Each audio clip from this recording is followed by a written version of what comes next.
Hi again then guys, and welcome to another circuit tune setup for Gran Turismo Sport, and this time I believe this was a requested tune for the Porsche 911 RSR Race Car. I think, if I remember correctly, somebody did ask for a tune for this, but either way, it can certainly come in useful for those who do want to use the car, and of course being a Porsche, it's pretty much guaranteed that a lot of people are going to want to use this car. Now the tune is of course for the Group 3 category, because that's the only category the car can run in, at least for the moment, although I would have thought it could kind of go up into Group 2 if you really wanted to get specific about power and weight and that kind of stuff, but be that as it may, as you can see I have fully upgraded the car in terms of both power and weight. You don't have to do that because it's still in Group 3 either way, but of course you'll have advantages in both ways if you do so. I've got traction control off, but of course that varies from person to person, and obviously you can turn up or down the traction control while you're driving the car anyway. As far as tyres, we've got them on racing hards just to see what it could be like in an actual racing scenario. Brake balance I haven't adjusted, I never do on any of my cars. For suspension we've got the ride height lowered to 60mm on the front, 70mm on the back. Frequency we've left on 3. Anti-roll I've adjusted to 5, front and rear. And as with all of my settings, these aren't necessarily universal. Different settings of course will work better for different people, so I encourage people to mess around, to try different numbers, and if it doesn't work out you can always just come back to the video and set them at this again. Trial and error, there's nothing wrong with that as far as tuning goes. As far as dampers, I've increased those to 56 and then 86.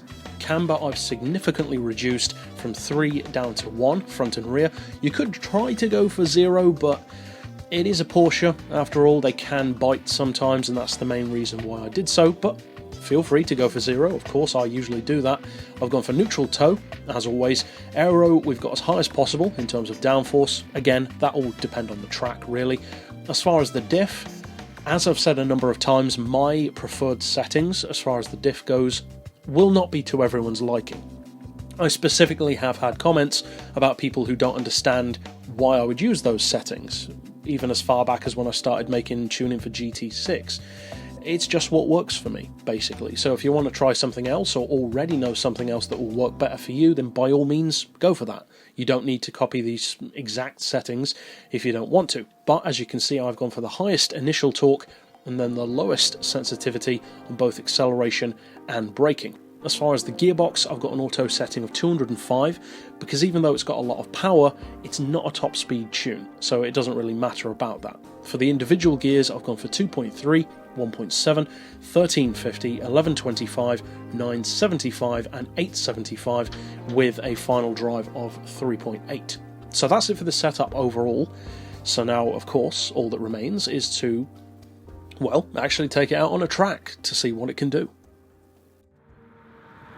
Now, as I said, overall, this is a Porsche, of course, and you have to bear that in mind. Porsches are not the kind of cars which I would say are the most beginner-friendly, certainly not. They're not necessarily the most difficult cars to drive. Roofs, I would say, are generally a bit more challenging than official Porsche models, but as far as this one goes, I have to say I'm surprised by how forgiving it is, especially given that it's lighter, so it's got less weight grounding the wheels, and a lot more power. Around 700 horsepower is a lot for any Porsche to deal with, let alone one which is also lightweight and in racing form. So I have to say I am very impressed by how well this car copes with the increase in power and the drop in weight.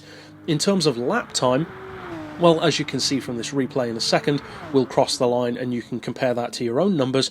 I haven't driven that many Group 3 cars around this track, so I can't recall how well that compares. That was quicker than my Fittipaldi, so that's at least some point of reference for you. But as I said, it will depend on the track, of course it will depend on the driver, it will also depend on if you do the same tuning or if you try something else, or even if you don't upgrade the power as much or don't lower the weight as much. All of these things, of course, will affect those laps. Overall then, I would say that this is not a beginner-friendly car, but it's not necessarily a full-on professional car. I'd say it's more of an intermediate difficulty vehicle. It's surprisingly forgiving, but being a Porsche, it can bite back. So as long as you bear that in mind, I think you'll do pretty well with it. So overall, if you do decide to use this tune, I hope you have a whole lot of fun with it, and of course, win races with it. And if you'd like to check out more tunes for GT Sport, you can click through to the full list of my tunes at the end of this video. But for now, as always, Thanks for watching.